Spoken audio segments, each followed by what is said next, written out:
જેતપરમાં હવે જે આમરણ ઉપવાસ કરી રહ્યા છે, અન્ન ત્યાગ કરીને, એવા મુખ્ય ચહેરા નેહુલ અમૃતિયાની તબિયત હવે ધીરે ધીરે લથડી રહી છે.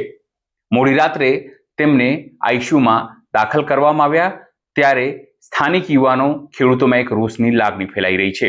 તેઓ ચીમકી આપી રહ્યા છે કે જો નેહુલ અમૃતિયાને કંઈ થયું તેના માટે સરકાર જવાબદાર રહેશે, એની વિલંબની નીતિ જવાબદાર રહેશે.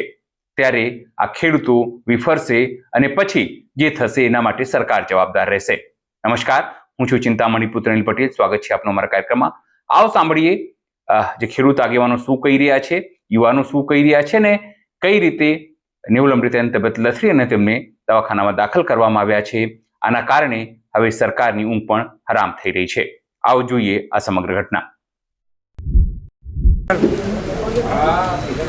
અત્યારે આપ જોઈ શકો છો મેહુલભાઈને અહીંથી સામે જોઈ શકો છો 108માં મોરબી સિવિલ હોસ્પિટલ ખાતે ખસેડવામાં આવ્યા છે.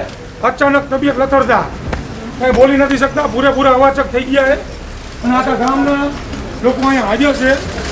અહીંથી મોરબી ખાતે સરકારી હોસ્પિટલ ખાતે લઈ જવામાં આવે છે.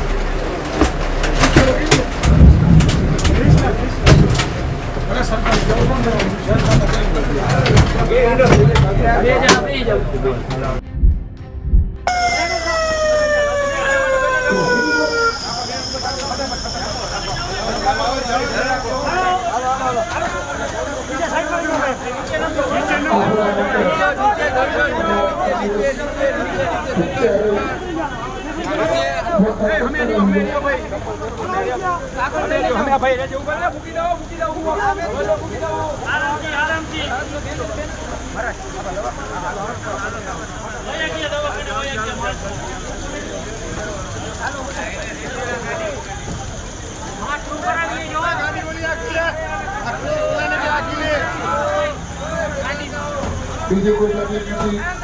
પ્રાપ્ત કરાવી દે થોડી વારમાં આપણી અમારા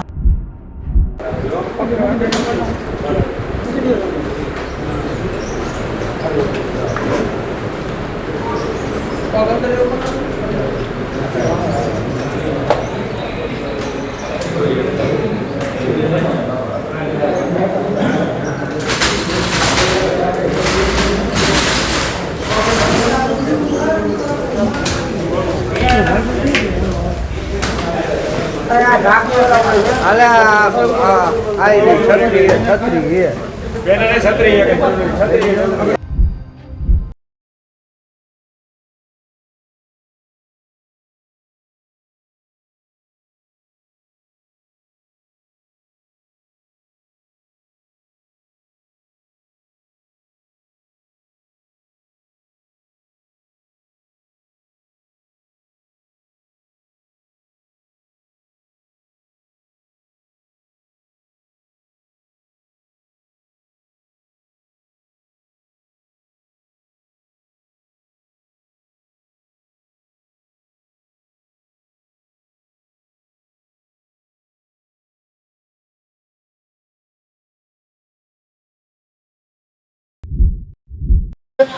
ગુજરાત ઉપવાસ છાવણી ઉપરથી એક વસ્તુ કહેવા માંગુ છું કે નેહુલભાઈની તબિયત આજે ખરાબ થઈ છે. હજુ તમે જે કાંઈ ડિસિઝન લીધું છે, હજુ અમે એની તરફેણ કરીએ છીએ કે નથી કર્યા એવું અમે હજી છાવણી પરથી ડિસિઝન નથી આપ્યું. પણ એનું ડિસિઝન જો કાંઈ નેહુલભાઈને કાલની સવારમાં જો કાંઈ પણ નેહુલભાઈને થશે તો ગુજરાતની જનતા તમને જવાબ આપશે કે તમે જે તમારું ડિસિઝન જે સાચું છે કે ખોટું છે. ભારત માતા કી જય! જય જવાન! જય કિસાન! જય જવાન! જય કિસાન! મિત્રો, નેહુલભાઈ અત્યારે બાથરૂમ કરવા જતા હતા, અચાનક જ બેભાન થઈ ગયા છે. અત્યારે એને હોસ્પિટલમાં લઈ જવામાં આવ્યા છે. સરકારી જેતપર હોસ્પિટલ છે, અહીંયા લઈ જવામાં આવ્યા છે. અત્યારે મેહુલભાઈ બેભાન અવસ્થામાં હોસ્પિટલ અમે પહોંચાડ્યા છે. અત્યારે ટ્રીટમેન્ટ એની ચાલુ છે. જો કાંઈ નેહુલભાઈને ભગવાન કરે ન થાય, કદાચ જો કંઈ થશે તો આનું જવાબદાર સરકાર અને તંત્ર રહેશે. બીજું, જો નેહુલભાઈને કંઈ થયું તો આખા ગુજરાતના ખેડૂત અહીંયા આવશે. એટલે નેહુલભાઈને ભગવાન કરીને કંઈ ન થાય. અત્યારે એની તબિયત સારી નથી તો અત્યારે ટૂંક સમયમાં જ એને હમણાં મોરબી લઈ જવામાં આવશે. ત્યાં એની ટ્રીટમેન્ટ થશે. અને જો નેહુલભાઈ અહીંયા કણે ભગવાન કરીને સારું જ એને થઈ જશે એવી ભગવાનભાઈ આપણે પ્રાર્થના કરી. કદાચ જો કંઈ એને થયું તો આખા ગુજરાતના કાલે ખેડૂત અહીંયા આવશે, એની પૂછપરછ કરવા માટે આવશે. તો આપણે સરકારને કહીએ કે અમે નેહુલભાઈને કાંઈ ન થાય એવી અમે પ્રાર્થના કરી છે. નક્કી આખા ગુજરાતના ખેડૂતને અમે અહીંયા કાલે બોલાવવાના છીએ. હસ્તુ ભારત માતા કી જય. બસ હવે બંધ કરીને બંધ કરો. આજે શેરપર ઉપર છાવણીમાં રાતે સવા 11 વાગે અચાનક નેહુલભાઈની તબિયત બહુ ખરાબ થતા અચાનક બેભાન અવસ્થામાં થઈ ગયા છે. અત્યારે શેરપર સરકારી હોસ્પિટલ ખાતે ખસેડવામાં આવ્યા છે અને સરકારી હોસ્પિટલ ડોક્ટરનું એવું કહેવું છે અહીંથી મોરબી સિવિલમાં લઈ જાઓ, તબિયત જાજી નાજુક છે.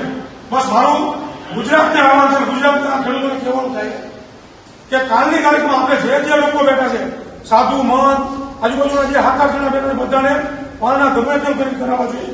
કે આવી રીતના કિડની ડેમેજ થાય, લીવર ડેમેજ થાય, કોઈને વધારે નુકસાન થાય. તો એક જ વાત ખાલી કરીશ કે જો કોઈની તબિયત બગડી તો કાલે આખા ગુજરાતના ખેડૂતો અહીંયા આવશે અને જોયા જેવી થશે. જય જવાન. જે રીતે આ સમગ્ર બાબત ઘટી છે અને જે તે ચીમકી અપાઈ રહી છે તેને લઈને આપ શું વિચારો છો જરૂરથી અમારા કોમેન્ટ બોક્સમાં કોમેન્ટ કરજો. એ સિવાય અમારી યુટ્યુબ ચેનલ લાઈક કરો, સબસ્ક્રાઇબ કરો, બેલ આઇકન દબાવો. સાથે અમારા ફેસબુક પેજ અને ઇન્સ્ટા પેજને પણ જે નવો પેજ છે તેને જરૂરથી લાઈક કરો અને ફોલો કરો. અત્યારે માટે બસ આટલું જ. નમસ્કાર.